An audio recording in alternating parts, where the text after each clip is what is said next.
Hi అందరికీ. ఈరోజు evening snack అయితే ఒక మంచి రెసిపీ మీతో షేర్ చేస్తున్నాను. నోటికి రుచిగా ఏదైనా తినాలనిపించినప్పుడు అప్పటికప్పుడే చేసుకోవాలి, ఫాస్ట్గా అయిపోవాలంటే ఇలా ట్రై చేయండి. చాలా సింపుల్గా చేసుకోవచ్చు. మనకు పెద్దగా ఇంగ్రీడియంట్స్ కూడా ఏమీ అవసరం లేదు. ఇంట్లో పొటాటో ఉంటే సరిపోతుంది. పెద్ద సైజువి నేనైతే ఒక 2 తీసుకున్నాను. ఇలా 4 పీసెస్ లాగా కట్ చేసుకోవాలి. వీలైనంత వరకు పెద్దగా కట్ చేసుకొని కుక్కర్లో వేసి ఇవి మునిగిపోయేంత వరకు వాటర్ పెట్టేసి విజిల్ వేయండి. 3 విజిల్స్ వస్తే సరిపోతుంది, మెత్తగా కుక్ అవుతాయి అన్నట్టు. ఇంకా సాల్ట్ అలా ఏం వేయలేదు, నేను జస్ట్ ప్లెయిన్ వాటర్ వేసి 3 విజిల్స్ వేసుకున్నాను. చల్లారిపోయిన తర్వాతకి పీల్ ఈ విధంగా తీసేసి ఒక బౌల్లో వేసుకొని ఫోర్క్తో జస్ట్ ఇలా మ్యాష్ చేసుకున్నా కూడా మెత్తగా అయిపోతుంది. సో 3 విజిల్స్ అయితే సరిపోతుందండి. ఇంకెక్కువైనా కూడా వాటర్ అయితే లేకుండా చూసుకోండి. మనము కుక్కర్ నుంచి తీయగానే వెంటనే మ్యాష్ చేసుకోకుండా వాటర్ అంతా పోయిందాక ఉంచండి. అప్పుడు కొంచెం పిండి తక్కువ పడుతుంది. టేస్ట్కి సరిపడా సాల్ట్, రెడ్ చిల్లీ ఫ్లాక్స్, ఇవి లేకుంటే పెప్పర్ని క్రష్ చేసి వేసుకోండి. మైల్డ్గా ఉంటే సరిపోతుంది కారం. అలాగే కసూరి మేతి, ఇదేం లేకుంటే కరివేపాకు సన్నగా కట్ చేసి కొత్తిమీర, పుదీనా, కరివేపాకు అయినా వేసుకోండి.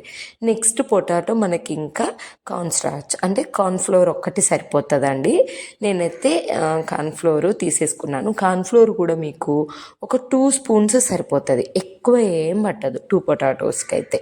నెక్స్ట్ అయితే నేను ఒక 1 స్పూన్ వరకు సన్న ఉప్మా రవ్వ, ఆయిల్ ఎక్కువ పీల్చుకోదు అండ్ కొంచెం క్రిస్పీగా బాగుంటుంది అన్నట్టు. సన్న ఉప్మా రవ్వ కూడా ఒక 1 స్పూన్ అలా వేసుకొని మనకి పునుగులకి బ్యాటర్ ఎలా లూజ్గా ఉంటుందో ఆ విధంగా చేసుకోవాలి. ఇలా చేతి నుంచి పట్టుకుంటే జారిపోయినట్టు ఉండాలి, అప్పుడు పర్ఫెక్ట్గా అన్నట్టు.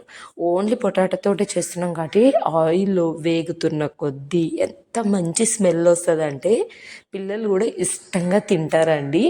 ఈవినింగ్ ఇంకా హాఫ్ డే స్కూల్స్ అయిపోయాయి కాబట్టి పిల్లలు ఏదో ఒకటి అడుగుతుంటారు. అప్పటికప్పుడు ఇదైతే ఎక్కువ టైం కూడా ఏమంటుంది, 10 to 15 మినిట్స్లో అయిపోతుంది మనకి. ఫాస్ట్గా ఆయిల్ వేసుకొని అది డీప్ ఫ్రై చేసుకోవాలి. ఇంకోటి సిమ్లో పెట్టే చేసుకోవాలి. అవి కింద గోల్డ్ కలర్ అయిపోయాక ఆయిల్ పైకి తేలుతుంటాయి, అప్పుడు ఫ్లిప్ చేయండి, లేదంటే మొత్తం విరిగిపోతుంది పిండి పిండిగా, అంతే. ఇలా మంచి గోల్డ్ కలర్ అయిపోయిన తర్వాతకి తీసుకోవడమే. దీంట్లోకి అయితే ఇలా ప్లెయిన్గా కూడా తినేసేయచ్చు, లేదంటే టొమాటో చట్నీ అయితే చాలా బాగుంటుంది.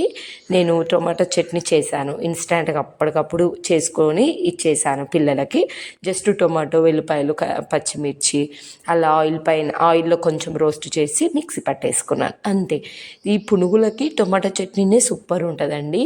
ఇంకా తర్వాతకి పల్లి చట్నీ అయినా ఓకే, కానీ టొమాటో చట్నీని చూసారు కదా, జస్ట్ 10 to 15 మినిట్స్లో ఈవినింగ్ స్నాక్ రెడీ అయిపోయాయి. ఇలా చేస్తుంటే మా పిల్లలు అలా తినేస్తున్నారు. కొద్దిగా గోరువెచ్చగా ఉన్నప్పుడు తింటే సూపర్ ఉంటుంది. ఒకసారి మీరు